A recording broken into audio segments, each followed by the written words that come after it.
Hello guys. चलिए आज हम प्रीफिक्स के बारे में पढ़ेंगे। प्रीफिक्स शब्द से ही बहुत कुछ समझ में आ जाता है। प्रीफिक्स, प्री का मतलब पहले या पूर्व में, और फिक्स का मतलब होता है ऐड हो जाना। तो प्रीफिक्स को समझने से पहले यहाँ पर ध्यान दीजिए, रूट वर्ड जो मूल शब्द होता है उसके पूर्व पूर्व में यदि कोई शब्दांश एफिक्स हो जाता है, एफिक्स का मतलब जुड़ना, तो उसे हम प्रीफिक्स कहते हैं। और यदि रूट वर्ड के बाद में कोई शब्दांश एफिक्स हो जाता है, जुड़ जाता है, तो उसे हम सफिक्स कहते हैं। तो सफिक्स से पहले हम आज प्रीफिक्स के बारे में पढ़ेंगे। तो इसके आधार पर हम इसका डेफिनेशन दे सकते हैं कि prefix is a group of letters which add at beginning of a root word and changes its meaning. मतलब प्रीफिक्स वह शब्द है जो किसी मूल शब्द के पूर्व में जुड़कर उस शब्द का अर्थ बदल देता है, प्रीफिक्स कहलाता है। तो चलिए मैं आज कुछ प्रीफिक्स यहाँ पर लिया हूँ, अन, इम, डिस और री। इनको लेकर हम प्रीफिक्स को समझें। तो पहले इनके शब्दार्थ को भी समझ लें, मीनिंग्स को। अन का मतलब होता है नॉट या अपोजिट, मन नेगेटिव बन जाएगा या उसका उल्टा। इम का मतलब नॉट, नेगेटिव मन नकारात्मक, और डिस का मतलब भी नॉट, नकारात्मक या उससे दूर होना, अलग होना। और री का मतलब होता है फिर से या बैक। तो चलिए हम शुरू करते हैं अन से।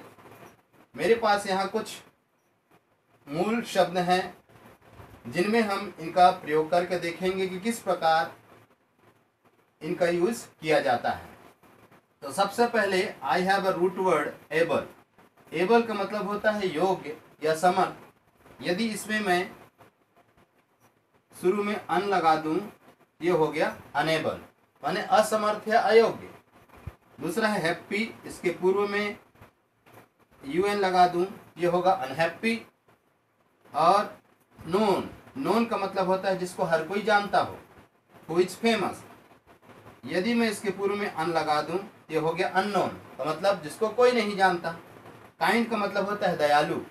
इसके पूर्व में अगर हम अन लगा दें तो अनकाइंड हो गया, माने निर्दयी, ऐसा व्यक्ति जो जिसके मन में लोगों के प्रति अच्छा व्यवहार ना हो, निर्दयता के पूर्वक व्यवहार करता हो, तो ये भी उसका उल्टा बन गया। काउंटेबल का मतलब होता है गिना जा सकने वाला या जिसे गिना जा सके।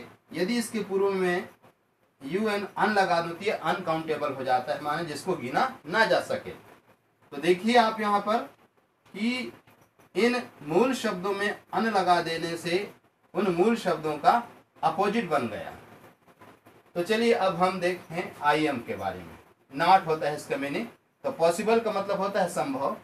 यदि इसमें हम आई एम लगा दें तो हो गया इम्पॉसिबल, माने असंभव।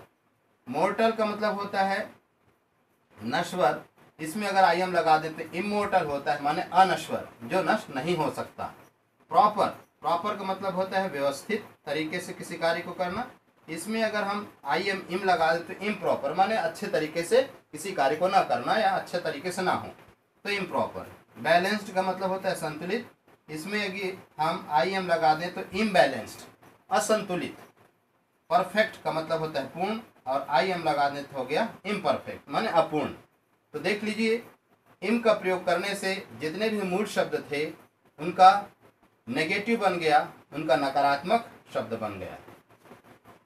नेक्स्ट है डिश। डिश का मतलब भी नकारात्मक नाट होता है और दूर हो जाना। तो एपियर का मतलब होता है प्रकट होना या दिखाई देना, और इसमें डिस लगा दें तो डिसएपियर, माने अदृश्य हो जाना, दिखाई ना देना।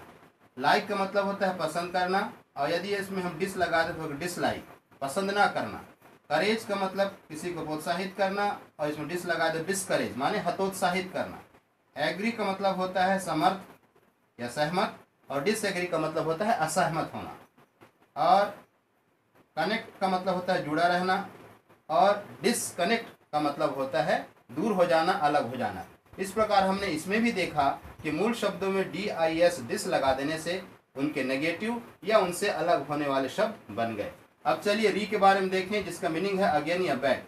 कॉल का मतलब होता है पुकारना, यदि हम उसमें RE लगा दें तो रिकॉल माने फिर से पुकारना, दोबारा पुकारना। प्लेस में RE लगा दें तो हो गया रिप्लेस, माने उसको चेंज करना या फिर से व्यवस्थित करना, रखना।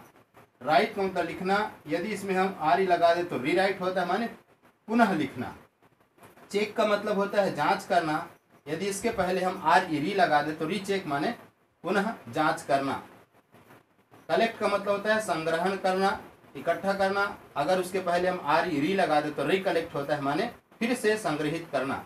इस प्रकार देख लीजिए, री के प्रयोग करने से मूल जो शब्द हैं उनमें पुनः शब्द जुड़ गया, दोबारा वो चीज होने लगे। इस प्रकार से हमने देखा कि अन, इम, डिस और री प्रीफिक्स का प्रयोग करने से जो मूल शब्द हैं उनके शब्दार्थ बदल जाते हैं। तो मुझे आशा है कि आप आज अन, इम, डिस और री का प्रयोग करके किस प्रकार हम प्रीफिक्स बनाएं समझ चुके होंगे। Thank you.